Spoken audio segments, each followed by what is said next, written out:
All right, Rick, this is our very special edition of Overreactions. Little Jets news came down the pipe. About 12 months ago, you had some Commanders news, and you were instrumental, whether you want to admit it or not, in helping that team find their general manager. Adam Peters hired Dan Quinn. They went on to draft Jaden Daniels, and they had a ton of success this year. And I'll let you explain what your future looks like as the next general manager of the New York Jets. I will be here. Look at the chyron that Devo gave you. Rick Spielman details his new gig with the Jets. All right, tell us what's going on. Yeah, no, I was asked to join the 33rd team on Mike Tannenbaum, which is another organization, to come in and help the Jets go through the process of hiring the next general manager and head coach. Very similar to what I did last year. A lot of information gathering, a lot of contacts that I do have, a lot of guys that I know. I've interviewed a lot of the guys already currently that are going to end up being on the list. I'll probably previously interviewed them, you mean?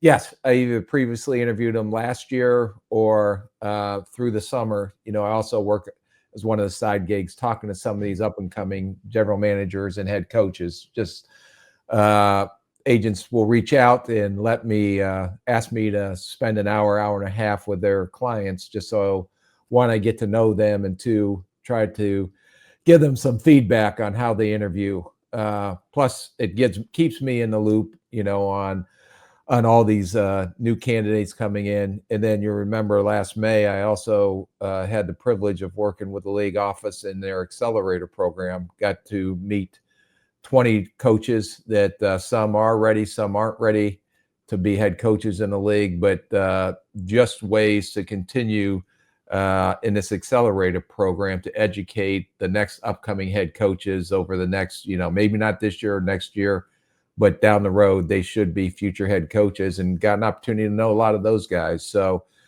just being able to contribute, I would kind of put it as, Ryan Wilson, like this podcast. I'm just a scout in the corner.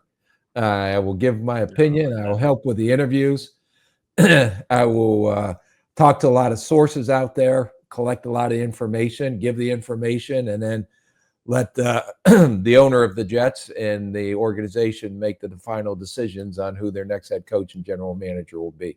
So basically, a little bit of an informational gatherer, a little bit of my opinion on how they interview, and then you kick all that information over, working with Mike Tannenbaum, and then the ownership and the higher ups or the decision makers will take that information and then take it from there. Mike Tannenbaum, the former Jets GM who works in the media, runs the 33rd team. You work with him there. So you guys will be spearheading that together, it sounds like? Yeah, he'll be the lead. They asked me to come in and assist on it, and probably with a little bit of my background in this area. I don't know if we'd call it an area of expertise, but I do have a little bit of knowledge. You did okay. Of people and the process. Are you willing to say today that I will not be hired as the Jets general manager? Well, I eliminated you just because you can't make a decision when I throw it back at you on this podcast. That is the truth. I eliminated. I've been under pressure. Prisco. Yeah, Pete Prisco is out for sure as well. I told you earlier what Pete told me when he called me yesterday. I love Rick, but he's proof that anyone can do this job. So I would love to see. Go ahead. Yeah, that's why Pete and his excellent people skills will never, ever have a job. Never have to worry about it. In the NFL. I would love to see Pete run an NFL team for like a month just to see how sideways do it go and how quickly, because he just talks so much smack. I put $1 bet it wouldn't last a month. I'm willing to make most dollar bets. I don't think I'm willing to make that one. All right, I got a question from the Peanut Gallery, also known as Debo, and you can Rick answer it or you can Rick avoid it. What priorities are the Jets setting for this search? Because Jets fans, both the ones we work with and others on the internet, are very interested in helping this team get on the right track because they've hit a rough patch. You're right. Right now, we're not even to Thanksgiving yet. Thanksgiving's coming up in a couple of days, so it's a long process. I think that the first thing that you have to do in a process is identifying the role, the title, what the responsibilities are, the relationship with the head coach, how do they work with the people that are currently in the building, with the business side. So basically, right now, even though you're gathering information, and I can tell you the list of candidates on both sides, the head coach and general manager, are extremely long. Those will get down as you go through the process.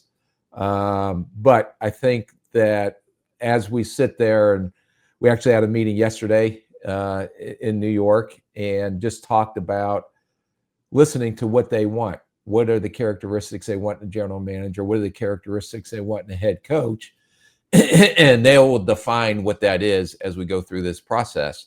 And as you go through the interviews, you will start checking the boxes on, does this guy fit the criteria we're looking for, or he doesn't? So, or it may be a female as well. It's wide open, I can tell you that. Mm-hmm. So like I said, you're just starting right now. You're laying out all the criterias of each position, and then they will kind of come together, come up with a final criteria. That way, when you're starting to pare down and identify the candidates, they will be able to put them in specific buckets on if they're a fit or not a fit. So right now, it's base level, square one, starting from scratch with a blank piece of paper. If you were asked to be the general manager, what will your answer be? How can I give up my luxurious life on the island doing this podcast twice a week? So I ask you every cycle, you're out as a GM in general? Yeah. I'm enjoying my life right now. I really am. Ask. As a good reporter.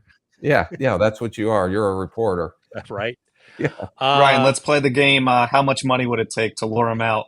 And then if he says no, you just keep going up like $50. Well, he's collecting checks from everyone he ever worked for previously. So he makes more money than, I think Jesus makes more money than him, and he's number 2. Let's see. I'm just trying to rub 2 nickels together to make a dime. What if they gave you, any team in the NFL offered you $20 million? Look at this, Rick. Look at this. If you're listening, this is the I don't know if the Jets sent this out. Maybe 33rd team sent this out, Debo. Whoever it is, it's Rick with jet black hair. He looks like Tom Selleck without the mustache. Where is this picture from, Rick? That was one of the pictures during the draft when I was in my office and actually on the phone, probably trying to see if I can trade my mother for a 7th round pick that year. I missed Ryan, this graphic is from 6 years ago, and I've had it ready. No one tweeted this yesterday. I just wanted to manipulate it a little bit for our guy, Rick. And I missed the headline that Diva put on there, podcaster/advisor of the year, which is fantastic. I wish we had a time machine and go back to 2020, Rick, and show him this picture, and he would be so confused. Podcaster of the year? Yeah. What happened? Here's what happened, Rick. 201 episodes in and 2 days away from our 2-year anniversary. That's what happened. What else I want to ask you? There's something else I want to ask you. You and Mike are doing this together. You had the process there. I'm trying to think what Jets fans were interested in. You have Ryan. I'm curious, just from Rick. Yeah, go ahead. Okay, go ahead. No, go ahead, Debo. I got it. I was just going to ask, what are the differences, Rick? Last year you took the Commander's job right around New Year's versus November 25th. What are the differences for you? Well, the differences is they don't have a general manager and head coach, so you can actually start the process earlier. Now, there's a lot of rules in the NFL on anyone employed with another team. You cannot have any contact with them till you abide by the rules and when you're allowed to talk to them. So you have to make sure that you understand and abide by all the hiring rules and processes that the NFL has in place, because the one thing you don't want to get into is any type of tampering. So the names on the list right now that are employed by other teams, they're just names on a list. Just like, starting, I kind of equate it to starting a draft board. When you start out, we start out in summer scouting school. I know we try to predict the top 5 that we do at each position, but there are 700 plus names out there. So as you go through that process, the draft process, you identify the characteristics of the players that you want on your team. Do they fit what your team is looking for, not only from a physical and talent standpoint, but from a characteristic standpoint. So if you do the same, to me, I always equate it to the same process as the draft. You start out with a wide bucket, and then as you start to narrow it down, are they fitting, like we talked about earlier, the criteria? What are you looking for? First time, a guy with experience, first time head coach, offense, defensive coach, special team coach, former head coach. So there's a lot of different categories that you put these in, just like there's a lot of different categories in a draft. There's a tackle, there's a guard, there's a center. There's probably 12 different buckets you can come up with head coaches from an experience standpoint. So you put the names in these buckets, just like on a draft board, as the New York Jets in this case will kind of come together, their front office and their ownership on the criteria. Those buckets will start to thin out a little bit, and then you go along. But you can't have any contact with anyone before the NFL rules and procedures and hiring process procedures, policies let you do that. People that aren't currently employed and aren't associated or under contract with a team, you can talk to those people at any time because they're not. My number is open and ready for business. Yeah, to be honest with you, the way Debo talks about Penn State and Philadelphia, he's very in tune to those two teams. He's just slightly ahead of you. He's in a different bucket than you are. So I appreciate your energy and your enthusiasm for the job, Ryan. But right now, Debo's just a notch above you on the list. All right, I'm going to ask you a question. You can choose not to answer it because of your current situation here. Is it GM first, then coach, or doesn't matter? I think the process has just started. So okay. It will evolve as it goes along. Let me ask you this. I'll just tell you one of the, like coaching, there are stricter policies in place. So, for example, when you can Zoom interview, when you can do in-person interviews, when their season ends, teams that are in the playoffs, where most of the time general managers, once their season ends, I believe that you have an opportunity to interview those even while their teams are in the playoffs. We did that last year with Adam Peters and with all the other GMs that we did interview. Their teams were in the playoffs, but you cannot do that with coaches. So you have to have, and they have a great compliance officer, just like we had when I was doing it with the Commanders, with the Jets, that makes sure everybody understands the rules, that you don't get into any type of tampering situation, and then you just proceed from there. But number one thing, no tampering, and understand the rules on when you can and can't contact people. I know you said Jets ownership has their what they're looking for in terms of the coach and the GM. What did you and Bob Myers like about Adam Peters, who was, I believe, a first-time GM, right? He was a first-time GM. Adam was a great personnel guy, but he also had the other aspects of the organization as far as the people skills, enough knowledge to, general managers have evolved into running the whole football operation side of it, which is a job and a half itself. But you have to remember, is a ownership looking to put an emphasis on a personnel guy or some kind of czar and putting in a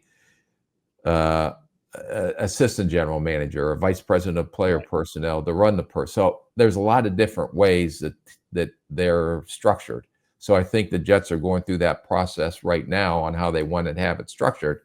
Everything, like I said, it's like at the beginning of a draft. Everything is etched in oatmeal, and it'll eventually evolve as you go through this process. Because Adam Peters was a very good talent evaluator, and when you looked at his track record, New England, Denver, San Francisco, he was part of a lot of Super Bowls and winning organizations. But I can say this: there were a lot of very good candidates out there that I think are more than qualified to be a general manager in the league that may have not had the same track record that Adam did. All right. Anything else, Debo?